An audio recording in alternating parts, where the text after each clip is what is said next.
Hello college, this is me Ishita and you are watching new Pathshala. आज हम cover करेंगे unit number 8। Because बहुत ज्यादा डिमांड आ रही थी कि 17 को पेपर है, कवर करा दो, तो जितना मुझसे हो पाएगा पॉसिबल उतना मैं कवर करा दूंगी। स्टार्ट करते हैं विद इंट्रोडक्शन।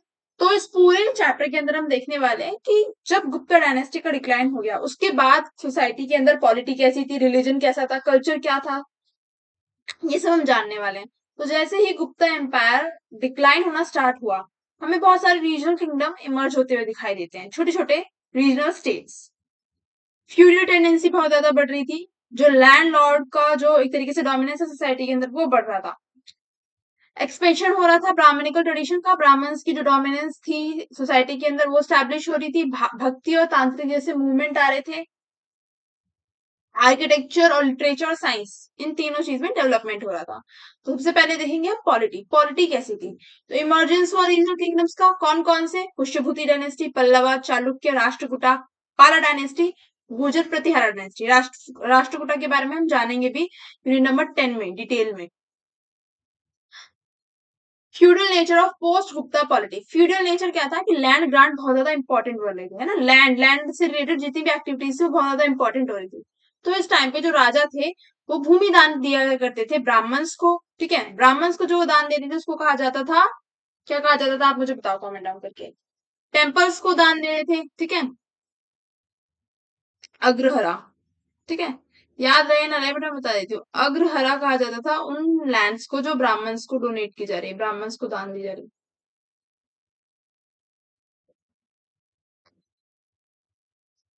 ऑफिशियल्स को, यानी कि जो राजा के दरबार में काम कर रहे हैं उनको राजा लैंड ग्रांट करता था। रिलीजियस इंस्टीट्यूशंस को लैंड ग्रांट किया जाता था।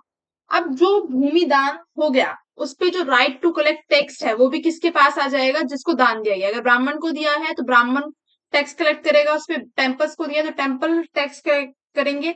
ऑफिशियल्स और रिलीजियस इंस्टीट्यूशंस को दिया तो वो टैक्स कलेक्ट करेंगे। सेकेंड चीज जो हमें देखने के लिए मिल रही है वो मिल रही है समन्तास का राइज। समन्तास का मतलब क्या होता है हम ये समझेंगे। मान लो एक राजा का बहुत बड़ा एम्पायर है ये, एंड ये एम्पायर छोटे छोटे एरियाज में डिवाइडेड है। अब कुछ एरिया तो ऐसे है, मान लो यहाँ पे राजा की कैपिटल है, तो जो आसपास का एरिया होगा उसको तो राजा खुद कंट्रोल कर लेगा। बट जो थोड़ा डिस्टेंस एरिया है, ठीक है, मान लो ये एरिया हो गया, तो यहाँ पे राजा क्या करते हैं ज्यादातर? समन्तास, यानी कि एक पर्सन को अपॉइंट कर देते हैं कि भाई आपका काम है, जो चीफ कहलाता है उस जगह का, कि आपका काम है कि जब भी मुझे जरूरत पड़ेगी आप मिलिट्री सपोर्ट दोगे, ठीक है, और आप मेरी वो मानोगे अथॉरिटी कि मैं आपका राजा हूँ, ठीक है, किंग मैं हूं, बस आपका काम है इस एरिया को मैनेज करना और जब भी मुझे जरूरत पड़ेगी मिलिट्री प्रोवाइड करना, ठीक है, और अब मेरी तरफ लॉयल रहना। ऐसा नहीं कि आप दूसरे जो रीजन का राजा है उसका साथ दोगे, नहीं, हमेशा आपको मेरा साथ देना है। अदरवाइज मैं आपका एरिया भी अपने ही साम्राज्य में मिला लूंगा और आपकी जो पावर है उसको छीन लूंगा। ठीक है, हालांकि एरिया तो उसी राजा के ही अंडर कहलाता है, बट पावर जो है वहां पे किसकी चलती है? जो चीफ होता है उसकी चलती है। ठीक है, चीफ जैसा चाहेगा वो वैसा करेगा। बस चीफ को क्या तीन चीजों का ध्यान रखना है। मिलिट्री सपोर्ट जब भी जरूरत पड़ेगी राजा को प्रोवाइड करना है, ट्रिब्यूट देते रहना है। ट्रिब्यूट कैसे देता है? वो जो भी रेवेन्यू वो कमा रहा है उसमें से कुछ परसेंटेज ऑफ अमाउंट राजा को देके। थर्ड, डिसेंट्रलाइजेशन ऑफ पावर देख रहे हैं कि धीरे धीरे क्या हो रहा है, ये जो राजा ने समंत सिस्टम पर बिलीव रखा कि कुछ जो दूर के रीजन है या ऐसे रीजन है जहां पर चीफ की आवश्यकता है तो वहां पे चीफ को अपॉइंट कर दिया जाए। तो इसकी वजह से क्या हुआ, पावर जो है बट गई और राजा का जो है मेन जो कंट्रोल है वो सिर्फ आसपास के रीजन पे रह गया, लॉन्ग डिस्टेंस रीजन से हट गया। नेक्स्ट हम देखेंगे ग्रोथ ऑफ एग्रीगेरियन इकोनॉमी। इस टाइम पे एग्रीकल्चर काफी अच्छा था, फॉरेस्ट काफी अच्छा था। विलेजेस जो थे वो बहुत इंपॉर्टेंट इकोनॉमिक यूनिट थे, यानी इकोनॉमी के अंदर विलेजेस जो गांव है वो बहुत अच्छा कंट्रीब्यूशन दे रहे थे। Nature of kingship.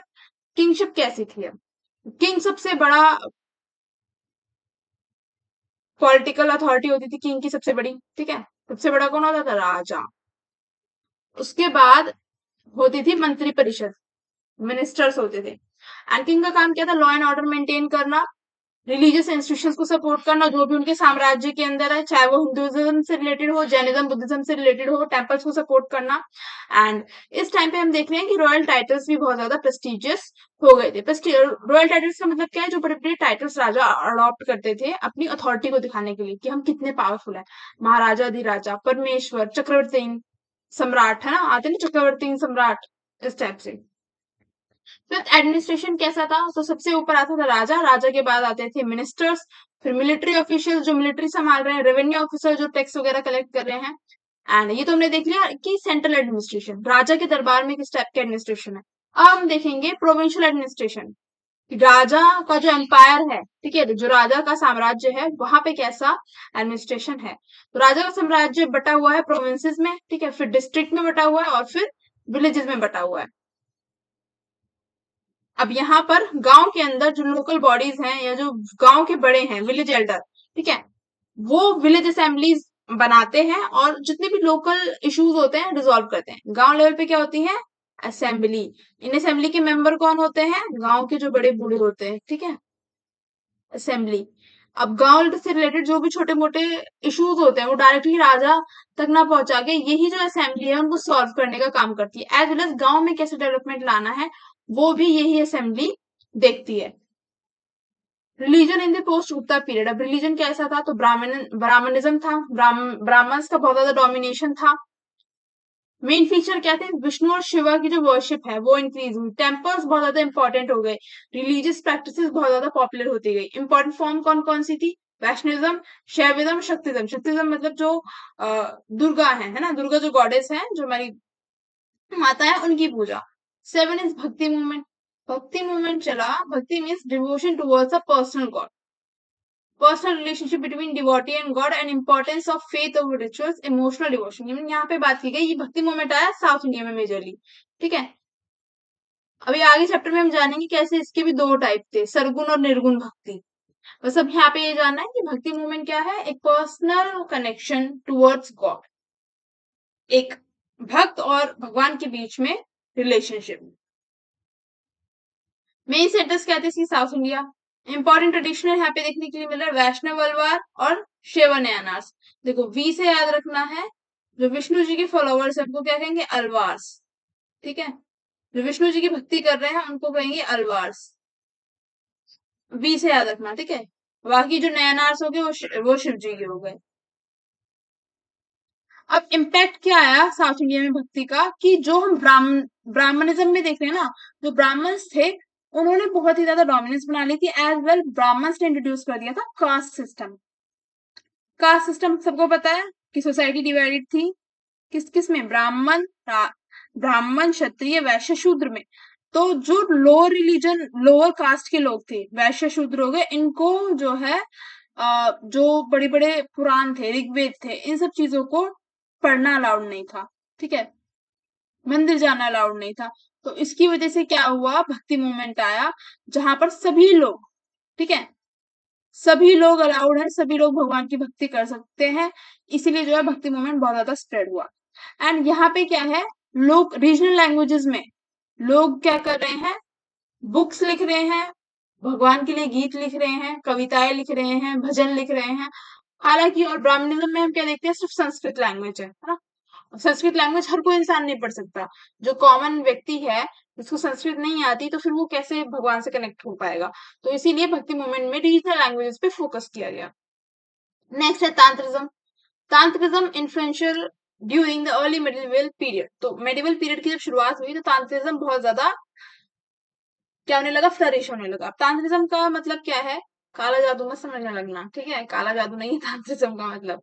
Secret rituals, मंत्र, सिंबॉलिक वर्शिप, इंपॉर्टेंस ऑफ शक्ति, डिवाइन पावर। तो देखो तांत्रिज्म फॉलो किया जाता था कोई चीज को पाने के लिए, ठीक है, कि जैसे कि मान लो राजा जो है अपने एम्पायर को एक्सपेंड कराने के लिए सीक्रेट रिचुअल्स को फॉर्म कर रहा है, ठीक है, प्रेस्टीज और पावर को अट्रैक्ट करने के लिए। तो इस टाइप से जो सुपरस्टिशियस बिलीफ होते हैं ना, उन उन्हीं उसी टाइप की भक्ति को हम तांत्रिज्म कहते हैं। जैसे आप भी देखते हो ना कि टोना टोटका करते हैं कि भाई शिव जी पे शहद चढ़ा दो, ये चढ़ा दो, फलाना चढ़ा दो, ढिमका जाए, तो ये हमारे सुपरस्टिशियस बिलीफ है, ठीक है। अगर मान लो तुक्का लग जाए, किसी का सच हो जाए, तो लोग उसी को मानने लग जाते हैं। तो ये सुपरस्टिशियस बिलीफ होते हैं और इसी टाइप की भक्ति को हम तांत्रिज्म कहते हैं। अब ये सारी जगह प्रैक्टिस हमें दिखाई दी है इन, अगर हम पास्ट देखें तो हिंदुइज्म में भी, बुद्धिज्म और जैनिज्म के अंदर भी। Development of temple culture. So after the decline of Gupta empire हम देख रहे हैं कि टेम्पल कल्चर बहुत ज्यादा इंपॉर्टेंट हो गया है। टेम्पल्स रिलीजियस सेंटर बन गए हैं जहाँ पे लोगों को भक्ति सिखाई जा रही है, एजुकेशन के भी सेंटर बन गया है, प्रॉपर एक अलग से एरिया है जहाँ पे बच्चों को पढ़ाया जाता है। टेम्पल के अंदर। और ये एम्प्लॉयमेंट भी प्रोवाइड करता है टेम्पल, क्योंकि जब बच्चों को पढ़ाया जाएगा तो ऑब्वियस सी बात है एक गुरु लगेगा बच्चों के लिए, है ना। टेम्पल की साफ सफाई के लिए लोग लगेंगे, पुजारी लगेगा proper. Third, storage of wealth. अब क्योंकि किंग जो कर रहे थे, लैंड ग्रांट कर रहे थे टेम्पल्स को, तो जो लैंड ग्रांट दिया जा रहा था टेम्पल्स को, उस पे कलेक्ट करने का टैक्स किसको राइट था? टेम्पल के लोगों को, है ना, जो टेम्पल की अथॉरिटीज थी उनको राइट था। तो ऐसे ये वेल्थ भी स्टोर कर रहे थे। और एक एक जरिया तो ये हो गया वेल्थ का। सेकंड जरिया हो गया जो लोग डोनेशन कर रहे हैं उसके तरफ से भी। अब टेम्पल आर्किटेक्चर बहुत ज्यादा इंपॉर्टेंट होता गया पोस्ट गुप्ता पीरियड में। नगर स्टाइल, नॉर्थ इंडिया में हमें किस टाइप के टेम्पल देखने के लिए मिल रहे हैं? नगर स्टाइल, जिनमें शिखर देखने के लिए मिल रहा है। शिखर यानी कि जो ऊपर से ऐसे चोटी होती है ना, इसको हम कहते हैं शिखर। शिखर देखने के लिए मिल रहा है। द्रविड़ स्टाइल, जहाँ पे पिरामिड शेप टावर है, लार्ज टेम्पल कॉम्प्लेक्सेस है, पिरामिड इस टाइप के टावर हैं बड़े बड़े। Viscera style, combination of north and south style. Viscera style में हमें नॉर्थ और साउथ इंडिया का ब्लेंड देखने के लिए मिलता है। अब इसकी आप फोटोज देख लेना गूगल पे, तो आपको बहुत अच्छे से समझ में आ जाएगा। Growth of literature and learning, literature में भी हमें ग्रोथ होती दिखाई दे रही है। संस्कृत लिटरेचर में क्या क्या चीजें आ रही हैं? पोएट्री आ रही है, ड्रामा आ रहा है, जैसे आपने देखा होगा शकुंतला जो ड्रामा है ना, कालिदास ने काफी सारे ड्रामे लिखे हुए हैं। रिलीजियस टेक्स्ट देखने के लिए मिल रहे हैं, वो भी रीजनल लैंग्वेज में। ठीक है, अब लोग क्या कर रहे हैं, रीजनल लैंग्वेज में भी टेक्स्ट लिख रहे हैं, ठीक है, ड्रामा पोएट्री लिख रहे हैं। एंड जो रीजनल लैंग्वेज है वो बहुत ज्यादा स्ट्रांग होती जा रही है। जैसे आप साउथ में भी देखोगे, तो लोग जो है हिंदी को अपनी मातृभाषा नहीं मानते, वो अपनी जो लोकल लैंग्वेज है उसी को, अगर तमिल स्पीकिंग एरिया है तो तमिल को मानेंगे, कन्नड़ है तो कन्नड़ को, तेलुगु है तो तेलुगु को। अगर आप वहां पे जाके इंग्लिश भी बोलोगे ना तो वो ज्यादा क्रिटिसाइज करते हैं। अगर आप टूरिस्ट हो तो फिर तो ठीक है, बट अगर आप टूरिस्ट नहीं हो तो वो लोग क्रिटिसाइज करते हैं। अभी बीच में बहुत ज्यादा कंट्रोवर्सी भी हो रही थी। Next, development of knowledge. Knowledge का मतलब क्या है कि अब हम साइंस में एडवांसमेंट देख रहे हैं, मैथमेटिक्स में एडवांसमेंट देख रहे हैं, मेडिसिन के अंदर एडवांसमेंट देख रहे हैं, कि आयुर्वेदा जैसी जो चीजें हैं, जो ग्रोथ आयुर्वेदा की हो रही है। एंड आयुर्वेदा से क्या हेल्प होती है? ट्रीटमेंट में, मेडिकल ट्रीटमेंट में हेल्प हो रही है। एस्ट्रोनॉमी, प्लैनेट्स की स्टडी, कैलकुलेशन कंटिन्यू कि मतलब कितने प्लैनेट्स हैं। एंड आपने सुना होगा काफी बार कि जो जो चीजें, है ना, फॉरेन लोगों ने डिस्कवर की हैं, मेजोरिटी ऑफ द चीजें ऑलरेडी जो इंडियन टेक्स्ट हैं, पुराने इंडियन टेक्स्ट हैं, उसमें मेंशन्ड है। बट क्लेम अब कौन करते हैं? जो फॉरेनर्स हैं, जो वहां के साइंटिस्ट हैं, वो करते हैं, बट ऑलरेडी वो मेंशन्ड है हमारे जो पुराने हिंदू टेक्स्ट हैं। नॉट ओनली हिंदू, मैं कहूंगी बुद्धिज्म, बुद्धिज्म और जैनिज्म में भी जो ओल्ड टेक्स्ट है वो बहुत सारी चीजें ऑलरेडी प्रिडिक्ट कर चुके थे।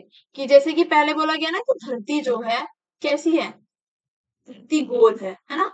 बोला जाता है ना कि धरती गोल है, बट इन रियलिटी क्या है? धरती गोल नहीं है। धरती को माना जाता है कि ऊपर से थोड़ी सी ऐसे फ्लैट है और नीचे से भी फ्लैटन है ना, बिल्कुल प्रॉपर गोल नहीं है धरती।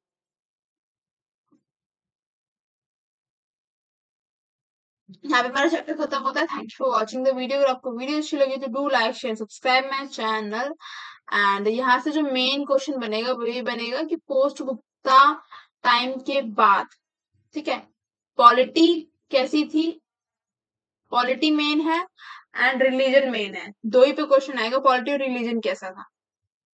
ऑल्दो मैं इसको आज शाम तक इंपॉर्टेंट क्वेश्चन वीडियो में कवर करा दूंगी।